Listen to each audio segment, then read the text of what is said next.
Hola, Dios te bendiga, Dios te guarde, la paz de Dios sea contigo y con tu familia. Vamos a hablar sobre el diezmo.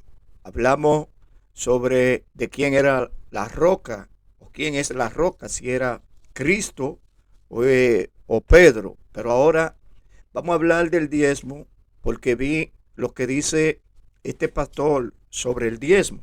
Pero antes de esto vamos a orar. Amantísimo Padre soberano, Rey de reyes, Señor de señores. Que todo lo que se haga aquí, Padre, sea a la luz de tu palabra.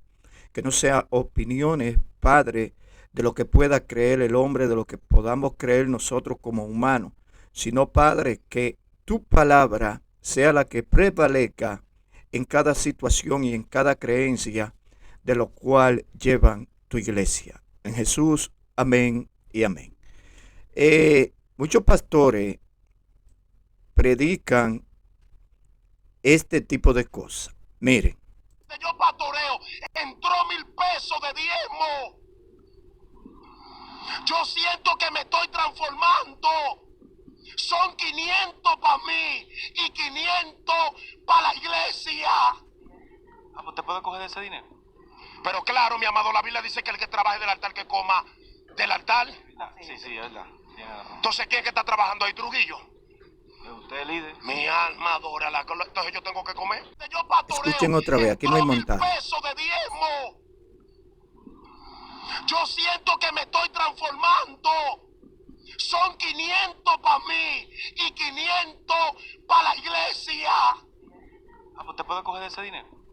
Pero claro, mi amado, la Biblia dice que el que trabaje del altar, que coma del altar. Sí, es verdad. Entonces, ¿quién es que está trabajando ahí? Trujillo. Usted es líder. Mi alma adora la... Entonces yo tengo que comer. Yo pastoreo. Él dice si el que trabaja es Trujillo. Trujillo no puede trabajar porque Trujillo hace mucho que está muerto. Este hombre, en vez de pastor, creo que es más comediante que pastor. Él dice claramente, mis queridos hermanos, no estamos juzgando. Simple y llanamente vi este video y me llamó la atención lo que él dice sobre el diezmo. Él dice que si entran 1,000 pesos, son 500 de la iglesia y 500 de él. Si entra 1,000,000 de pesos, son 500,000 pesos para él y 500,000 pesos para la iglesia. 50 y 50. Hay varias cosas que decir sobre esto. La primera cosa es que este hombre, según él, la necesidad de él es más grande que la de la iglesia, ya que él, siendo una sola persona, va a tomar 500 y van a dejar 500 para los feligreses, para pagar el templo y para todas estas cosas. Porque él dice que el que trabaja del altar, que coma del altar. Pero la gente que limpian el patio en el altar, no trabajan del altar. Las hermanitas que van y limpian la congregación, no trabajan en el altar. Los hermanos que salen a evangelizar, no trabajan del altar. Porque él cree que el único que trabaja en el altar es él. ¿Qué dice Pablo sobre de ser gravoso a la iglesia? Pablo dice en la palabra de Dios: yo trabajo de día y de noche para no ser gravoso a la congregación. Un pastor como este, joven, con toda su fuerza, creo que debe de trabajar como trabajo yo y como trabajan otros pastores. Pero es más fácil vivir de lo ingenuo que vivir trabajando. El diezmo, mis queridos hermanos, en la antigüedad, vamos a tomar el mismo texto que ellos toman para referirse a este tema. Cuando dice la palabra de Dios, todos me han robado. Y el pueblo le pregunta: ¿en qué te hemos robado? Y el Señor le dice: me han robado en los diezmos y las ofrendas. Traed todos los diezmos al alfolí y estemos a cuenta. Lo primero que quiero que entiendan cada uno de ustedes, hermanos, de los que están aquí, que no entienden qué es lo que es un alfolí. Un alfolí no es por lo que pasan recogiendo la ofrenda. Un alfolí era como en forma de un almacén donde se almacenaban los alimentos. Por eso es que dice, trae toda la ofrenda al alfolí. El Señor manda a que se lleven la ofrenda y los diezmos al alfolí. En aquellos tiempos eran alimentos para que haya siempre alimento en mi casa. Cuando usted lo lee se da cuenta que el Señor hace énfasis en esto. Para que haya alimento en mi casa. Él lo traduce que es la casa de él, no es la casa de él, no es la casa del pastor. Es la casa de Dios, que no falte alimento para los feligreses, para cada uno de los hermanos. Hay muchos pastores que tienen un 10%, otros tienen un 20%, otros un 30%. Yo no tengo ningún por ciento. Cada pastor que se pone un por ciento o que deja que le pongan un por ciento, este pastor es un asalariado según la palabra de Dios, y cada asalariado tendrá problemas con Dios. Lo mejor es, como se le da una ofrenda a un hermano de la iglesia, que se le dé una ofrenda al pastor.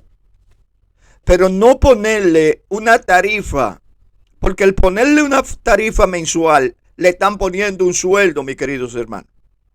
Sé que muchos me van a acabar por este tema, pero bíblicamente se recogía una ofrenda, no todos los días, se recogía una ofrenda, óigase bien, una ofrenda especial para X pastor o para X apóstol en aquel tiempo, lo cual como lo sucedió con Pablo cuando lo de Tesalónica recogieron una ofrenda para enviársela a Pablo.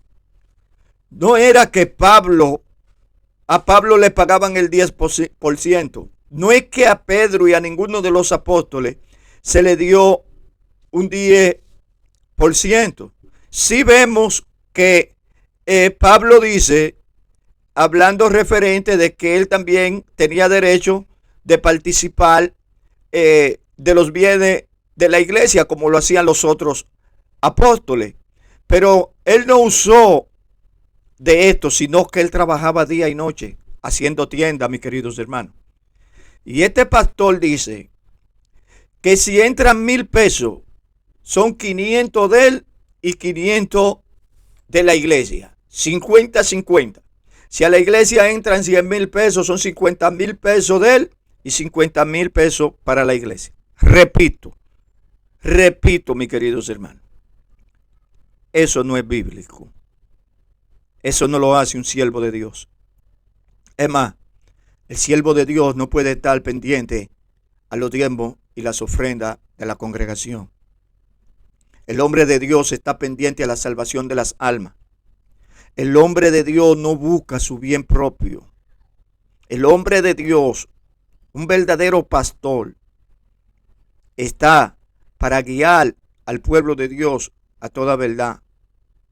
Y ese Dios que suple, le suplirá.